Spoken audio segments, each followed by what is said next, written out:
Assalamu alaikum students, this is Aisha Fatma. So today's our topic is numerical problems of chapter number 3 according to the new book. Book के according जो problem number 1 है उसकी statement है कि a 10 kg block is placed on a smooth horizontal surface. A horizontal force of 5 Newton is applied to a block for acceleration to produce in the block the velocity of a block after 5 seconds. जो chapter number 3 का जो पहला numerical है उसमें हमें बताया गया है कि एक 10 kg का एक ब्लॉक है जो कि स्मूथ हॉरिजॉन्टल सरफेस पे पड़ा है। जब उस पर 5 न्यूटन की फोर्स लगती है तो उसका एक्सीलरेशन क्या होगा जो ब्लॉक में प्रोड्यूस होगा, और 5 सेकंड के बाद उसकी वेलोसिटी क्या होगी। तो जो एक्सीलरेशन और प्रोड्यूस होता है बॉडी में या ब्लॉक में, तो हम लोगों ने उसको आइडेंटिफाई करना है। उसको आइडेंटिफाई करने के लिए अब देखें न्यूमेरिकल में इन लोगों ने हमें जो है वो मैस की वैल्यू दी है और फोर्स की वैल्यू दी है। तो हम लोग न्यूटन सेकंड लॉ अप्लाई करेंगे जो कि F = ma के इक्वल होता है। फिर हम लोग रीअरेंज करेंगे टू सॉल्व फॉर एक्सीलरेशन। हम लोग उसको एक्सीलरेशन के लिए सॉल्व करने के लिए रीअरेंज करेंगे तो हमारे पास a = F/m होगा। तो हम लोग वैल्यू सब्सटीट्यूट करेंगे तो a = फोर्स हमें 5 न्यूटन दी गई है गिवन डाटा में, तो और मैस हमें 10 kg दिया गया है। तो हमारे पास जो एक्सीलरेशन होगा वो 0.5 मीटर/स्क्वायर होगा। दूसरा जो पार्ट है उसमें उन्होंने हमसे पूछा है कि जो 5 सेकंड के बाद जो है उस ब्लॉक उसकी वेलोसिटी क्या होगी। तो वेलोसिटी को भी फाइंड करने के लिए हमें वैल्यूज़ को आइडेंटिफाई करना होगा। इनिशियल वेलोसिटी जब हमारे पास 0 है, क्योंकि वो ब्लॉक रेस्ट से जब स्टार्ट होगा मूव करना तो उसकी इनिशियल वेलोसिटी जो है 0 होगी। एक्सीलरेशन हम लोगों ने फाइंड आउट कर लिया है जो है 0.5 मीटर/स्क्वायर, और टाइम हमारे पास 5 सेकंड है। तो हम लोग फर्स्ट इक्वेशन ऑफ मोशन को अप्लाई करेंगे जो है v = म्यू + at। इसको जब हम लोगों ने सब्सटीट्यूट किया तो हमारे पास जो म्यू की वैल्यू थी वो 0 थी और एक एक्सीलरेशन हमारे पास 0.5 था और टाइम हमारे पास 5 सेकंड था। तो जो हमारे पास जो वेलोसिटी की वैल्यू आ गई वो 2.5 मीटर/सेकंड आ गई। तो उस ब्लॉक की जो वेलोसिटी होगी वो हमारे पास 2.5 मीटर/सेकंड होगी। न्यूमेरिकल नंबर 3.2 जो है वो हमारे पास है नेक्स्ट दिया गया। हमें जो स्टेटमेंट दी गई है वो ये है कि mass of a person is 80 kg। एक आदमी है उसका वज़न 80 kg है। What will be his weight on the earth. ज़मीन पर उसका वेट कितना होगा। What will be his weight on the moon. और आसमान पर उसका वेट कितना होगा। The value of acceleration due to gravity of moon is 1.56 metre square. जो एक्सीलरेशन की वैल्यू है मून की ग्रेविटी की वजह से वो 1.6 मीटर/स्क्वायर हमें दे दी गई है। सोल्यूशन में देखें हमें गिवन डाटा में हमें मैस दिया गया है 80 kg है। Acceleration due to gravity on earth उसकी वैल्यू आप लोगों को पता है कि 9.8 मीटर/स्क्वायर होती है, और acceleration due to gravity on moon जो कि हमें स्टेटमेंट में दी गई है वो 1.6 मीटर/स्क्वायर है। तो हम लोग कैलकुलेट करते हैं पहले वेट को अर्थ पे। तो अर्थ पे जो वेट है वो हमारे पास मैस क्रॉस मल्टीप्लाई बाय जो वैल्यू ऑफ ग्रेविटी ऑन अर्थ है हमारे पास वो है 9.8 मीटर/स्क्वायर। तो 80 क्रॉस मल्टीप्लाई हो जाएगी 9.8 मीटर/स्क्वायर, तो 784 न्यूटन हमारे पास जो है वो वेट आ जाएगा। तो कैलकुलेट वेट ऑन मून हम लोगों ने अब चांद पर जो है वो वेट कैलकुलेट करना है। तो मून पे जो वेट है वो है हमारे पास इक्वल मैस और cross multiply by gravity due to of weight on moon. तो gravity of weight of moon जो है वो हमारे पास 1.6 मीटर/स्क्वायर है। तो इन दोनों को जब मल्टीप्लाई कर दिया गया तो 128 न्यूटन आ गया। इस तरह जो अर्थ पे वेट और मून पे वेट हम लोगों ने कैलकुलेट कर लिए। न्यूमेरिकल 3.3 है उसकी स्टेटमेंट में हमें बताया गया है कि what force is required to increase the velocity of 800 kg car from 10 metre per second to 30 metre per second in 10 second. हमें न्यूमेरिकल में पूछा गया है कि हमें 10 सेकंड में जो एक कार है जिसका वज़न 800 kg है उसकी वेलोसिटी हम लोग 10 मीटर/सेकंड से 30 मीटर/सेकंड में 10 सेकंड में कितनी कर सकते हैं। कैसे कर सकते हैं, कितनी फोर्स लगाकर हम लोग उसकी जो वेलोसिटी है 10 मीटर पर सेकंड से 30 मीटर पर सेकंड में कर सकते हैं इन 10 सेकंड। तो डाटा हमें दिया गया है कि मैस हमें कार का दे दिया गया है जो कि 800 kg है, इनिशियल वेलोसिटी हमारे पास 10 kg है, फाइनल वेलोसिटी 30 kg है, टाइम हमारे पास 10 सेकंड है। तो एक्सेलरेशन जब हम लोगों ने कैलकुलेट करना है तो एक्सेलरेशन हम जैसे कि पता आपको एक्सेलरेशन हमारे पास होता है वेलोसिटी फाइनल वेलोसिटी और negative initial velocity over T.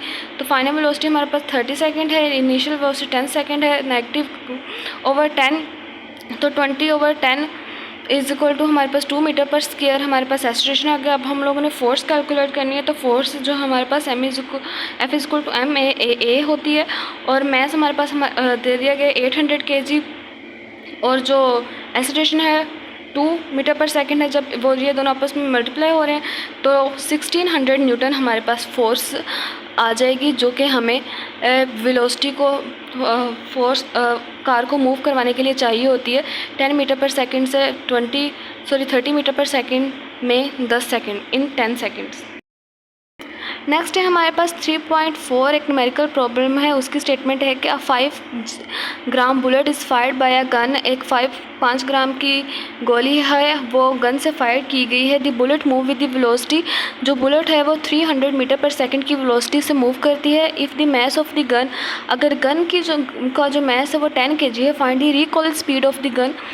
तो हमें गन का मैस दे दिया गया, हमें कहा गया कि उसकी स्पीड फाइंड आउट करें। अब देखें कि जो मैस है बुलेट का वो 5 ग्राम है, तो ग्राम को हम लोग पहले केजी में कन्वर्ट करेंगे। उसके लिए कन्वर्ट करने के लिए हमें 1000 से डिवाइड करना पड़ेगा। तो हाँ 0.05005 kg हमारे पास उसका मैस आ गया। वेलोसिटी जो है बुलेट की वो 300 मीटर पर सेकंड होगी है। तो मैस गन का मैस हमारे पास 10 kg है। हम लोगों ने उसकी गन की वेलोसिटी फाइंड करनी है। तो apply the principle of conservation of momentum.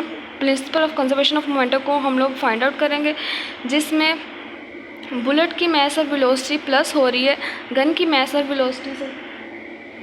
तो हम लोगों ने गन की वेलोसिटी फाइंड आउट करनी है, इसलिए जो बुलेट की मैस और वेलोसिटी है ये जो एक वैल्यू है वो दूसरी साइड पे चली जाएगी और जो गन का मैस है वो ओवर में आ जाएगा और गन का मैस इस तरफ प्लस में है उस तरफ जाके नेगेटिव में हो जाएगा। तो वी गन जो गन की velocity is equal to m bullet का मैस और वी बुलेट की वेलोसिटी ओवर एम गन का मैस आ जाएगी हमारी वैल्यू। और इसके साथ नेगेटिव लगेगा क्योंकि गन का जो मैस है उधर प्लस में था, इधर आके नेगेटिव में हो जाएगा। तो जब हम लोग वैल्यूज़ को सब्सटीट्यूट करेंगे तो हमारे पास 0.005 kg मल्टीप्लाई हो रहा है 300 मीटर पर सेकंड्स के साथ, तो 1.5 आ जाएगा और ओवर 10 kg। तो हमारे पास जो गन की वेलोसिटी होगी वो -0.15 मीटर पर सेकंड होगी।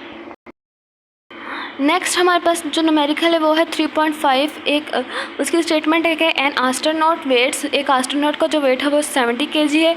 ही throw a wrench of mass 300 kg at the speed of 3.5 metre per second. एक एस्ट्रोनॉट है जिसका वेट 10 kg है, 70 kg है। एक एस्ट्रोनॉट उसका वेट 70 kg है, वो एक रेंच थ्रो करता है जिसका मैस होता है 300 ग्राम और at the speed of 3.5 metre पर सेकंड पे उस रेंच का जो पेचकस का जो होता है वेट वो हमारे पास 300 ग्राम होता है 3.5 मीटर पर सेकंड स्पीड पर। हम लोगों ने डिटरमाइन क्या करना है, the speed of astronaut as he recoil away from the wrench. जैसे एस्ट्रोनॉट रेंच से दूर जाता है तो हम लोगों ने उसकी स्पीड फाइंड करनी है। Distance covered by the astronaut in 30 minutes और 30 मिनट्स में जो एस्ट्रोनॉट डिस्टेंस कवर करता है हम लोगों ने वो फाइंड करना है। The speed of astronaut as he recoil away from the wrench, पहले हम लोग ये फाइंड करेंगे। आइडेंटिफाई गिवन वैल्यूज़ को, हमें मैस दिया गया एस्ट्रोनॉट का, तो हमारे पास जो है वो 70 kg है। जो मैस ऑफ फ्रेंच है वो 300 ग्राम है, उसको हम लोग तो जब केजी में कन्वर्ट करेंगे तो 0.3 kg आ जाएगा। जो वेलोसिटी है रेंच की वो हमारे पास 3.5 मीटर पर सेकंड है। तो हम लोग principle of conservation of momentum apply करेंगे पिछले न्यूमेरिकल की तरह, जिसमें एस्ट्रोनॉट की मैस और वेलोसिटी प्लस हो रही है रेंज की मास ऑफ वेलोसिटी से। अब हम लोगों ने रेंज की जो है वो स्पीड फाइंड करनी है, क्योंकि उसका मास हमें दिया गया है। तो हम लोग ये जो एस्ट्रोनॉट की मास और वेलोसिटी है ये दूसरी साइड पे चली जाएगी, और जो रेंज का जो मास है वो उसकी वेलोसिटी से मल्टीप्लाई हो रहा है, तो दूसरी साइड पे जाके डिवाइड हो जाएगा। ठीक है, जो एस्ट्रोनॉट की वेलोसिटी है वो उसके एस्ट्रोनॉट के मास के साथ जो डिवाइड हो रही है, तो वो दूसरी साइड पे जाके एस्ट्रोनॉट की जो मास है वो वेलोसिटी से मल्टीप्लाई हो रहा है, तो दूसरी साइड पे जाके डिवाइड हो जाएगा। ठीक है, solve for recall of speed of astronaut. हम लोग इसको सॉल्व करेंगे, उसकी वैल्यूज़ को सब्स्टिट्यूट करेंगे। तो जो हमारे पास रेंज की स्पीड है वो 0.3 kg है, मल्टीप्लाई बाय रेंज की जो स्पीड है, रेंज का वेट मास जो है वो 0.3 kg है सॉरी, और उसकी स्पीड जो है वेलोसिटी जो है 3.5 मीटर पर सेकंड है, और एस्ट्रोनॉट का जो मास है वो 70 kg है। तो हमारे पास इक्वल होगी -1.05/70 kg। तो एस्ट्रोनॉट की वेलोसिटी हमारे पास -0.015 मीटर पर सेकंड होगी। अब देखें, हम लोगों ने जो है एस्ट्रोनॉट की स्पीड फाइंड करनी है।